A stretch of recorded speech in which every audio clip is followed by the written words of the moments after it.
কিছুদিন আগে একটা ভিডিও করেছিলাম না, একজন নারী শিবিরের প্রশংসা করে বলেছিলেন যে শিবির তো অন্তত আমাকে আমার উপর হিজাব চাপিয়ে দিচ্ছে না, আমি তো আমার মতো করে পোশাক পরতে পারছি, তারা তো কোনো কিছু চাপিয়ে দিচ্ছে না।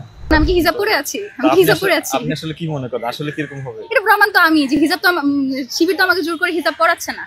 দেখুন, যে হিজাব পড়তে চায় এবং যে হিজাব পড়তে চায় না তাদের দুজনের মধ্যে চলতে দেওয়া, সেটাই হলো সহাবস্থান, সেটাই হলো কি বলে সৌহার্দ্যপূর্ণ যে রাজনীতি। আমাদের মধ্যে আইডিওলজিক্যাল ডিফার থাকবে, একজন আরেকজনকে ওন করবো না, কিন্তু একজন আরেকজনের যে চিন্তাধারা সেটাকে আমরা সম্মান করব। আমি সেখানে মুক্তমানবদের ওপর তীব্র অভিমান করে কথা বলেছিলাম, একটু রেগে গিয়েছিলাম।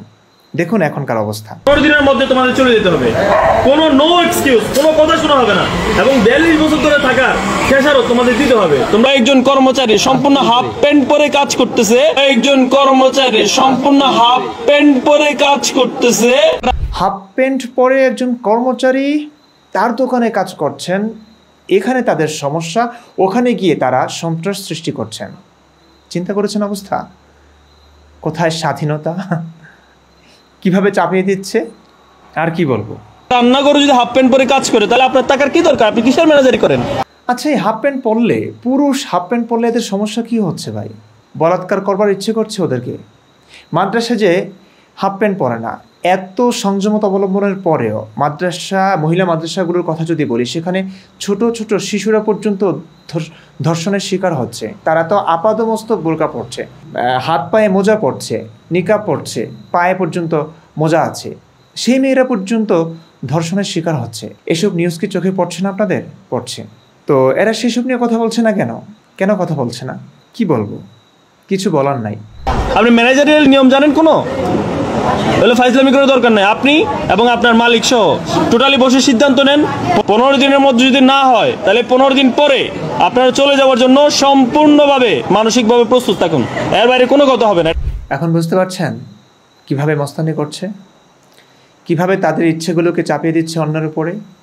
ভাই যে হাফ প্যান্ট পরেছে, এই হাফ প্যান্ট পরায় কোনো মানুষের কোনো ক্ষতি হচ্ছে না, কিন্তু তার এই স্বাধীনতাকে হস্তক্ষেপ করে আপনি যে মস্তানিটা করছেন 15 দিনের মধ্যে তাদেরকে চলে যেতে হবে, এটা কি একটা স্বাধীন দেশ হিসেবে মানা যায় বলুন তো? আর যদি এটার বিরোধিতা করতে হয় তাহলে তো প্রত্যেকটা মাদ্রাসা ভাঙচুর করা উচিত ভাই। এমন একটা কওমি মাদ্রাসা আপনি দেখাতে পারবেন না যেখানে কোনো একটা ছাত্র ধর্ষণের শিকার হচ্ছে না, বলাৎকারের শিকার হচ্ছে না। এমন একটা কওমি মহিলা মাদ্রাসা আপনি দেখাতে পারবেন না যেখানে কোনো একজন নিষ্পাপ শিশু, নারী শিশু ধর্ষণের শিকার হচ্ছে না, চাইল্ড অ্যাবিউজ হচ্ছে সেখানে।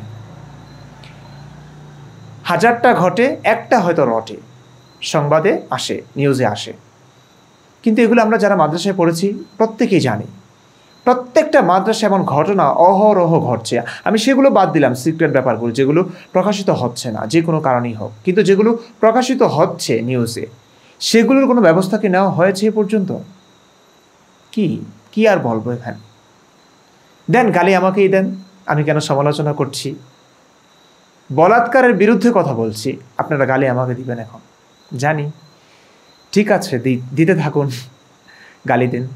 মাঝে মাঝে শব্দ হারিয়ে যায়, কথা বলতে পারি না, এমন কণ্ঠকাঠিন্য এক পথে এসেছি। প্রতিনিয়ত মানুষের অসভ্যতার কারণে আমাদের ঘুম আসে না, আমরা কষ্ট পাই। যাদের জন্য কষ্ট পায় তাদের কোনো খবর নাই, তারা দিব্যি ঘুমাচ্ছে, দিব্যি মস্তানি করে বেড়াচ্ছে, ধর্মটাকে পুঁজি করে ব্যবসা করে বেড়াচ্ছে।